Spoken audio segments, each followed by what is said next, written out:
Hi, I wanted to bring you this video because I just did a mini course and I love talking about this topic, and I want to give you a few nuggets from the course. So, in order to find what you're passionate about, it's really not that complicated. We just overcomplicate the process, or we allow guilt to come in and to make us feel like because we don't know what we're wanting to do, that we're somehow broken or we're wrong, or we just let this guilt come in unnecessarily. So what I want you to do is I want you to sit down, relax for a few minutes, give me about 5 minutes of your time, and I'm going to help you walk through a few methods that you can use to find what you want to be doing.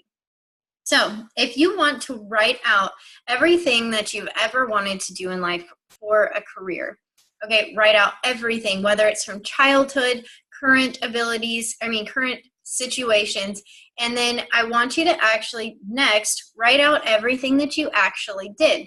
Now, whether this was a job you applied for, a job you currently work for, I want you to write down all of these things. The reason why is because when you have the two set up next to each other, you can analyze the abilities and strengths that both of these have.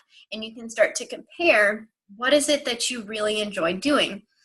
Are you service oriented? Are you a mentor? Are you a leader? Are you creative? Are you really good at sales? Are you good at marketing? All these things factor in when you're looking and analyzing the things you've already done. Sometimes when we get in this rush of doing the next thing, we forget that we're really good at stuff already. So why not use those current abilities and strengths to carry into the next big thing for your life? Okay, so I want you to take a few minutes and write those things down. Let me know what you felt, what you figured out, and how those two related. Okay, so we are actually the sum of all the things that go on in our life, right? When we start accepting our life's journey as part of the process of building up to what we want to be doing, okay, we become really clear.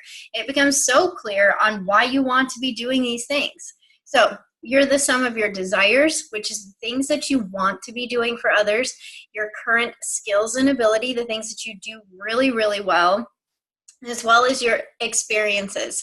So whether that's job, life, you name it, you are the sum of all those things. And that leads into your life's purpose. It's really easy when you sit down and you ask yourself, what is it that I actually want to be doing? Am I really okay at the job that I have? Maybe I just want to start a group that's super motivational and carries people through hard times. Or maybe I'm just really interested in sports and I want to talk about this in a group. And I want to have this really cool side hobby thing that I put together so that people can all come together and talk about sports.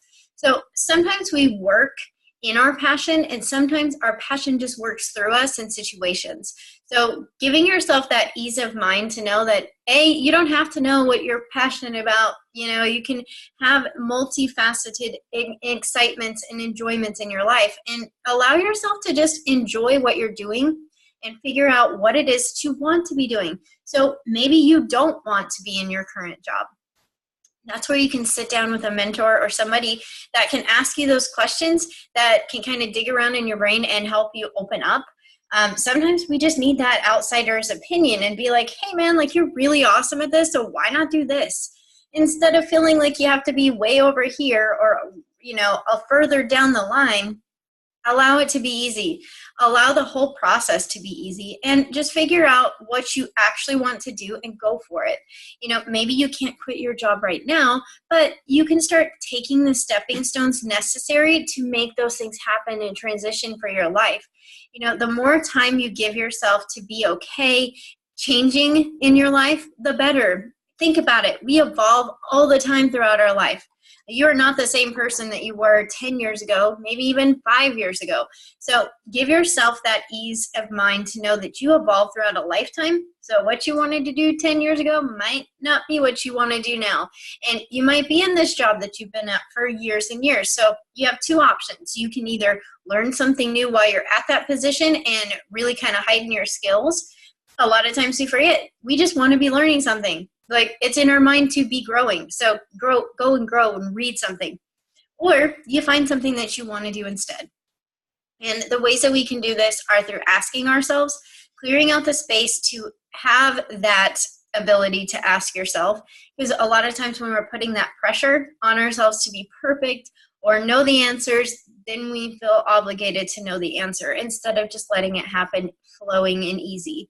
So hopefully that'll help you get started on what you want to be doing. If you have any questions, feel free to reach out to me. This is what I do and what I love to do. If you want information on the course, let me know and I will get it to you. Thank you so much for being a part of this, and hopefully I've given you a few steps and tools to finding what you want to do. And have the courage. Do it today.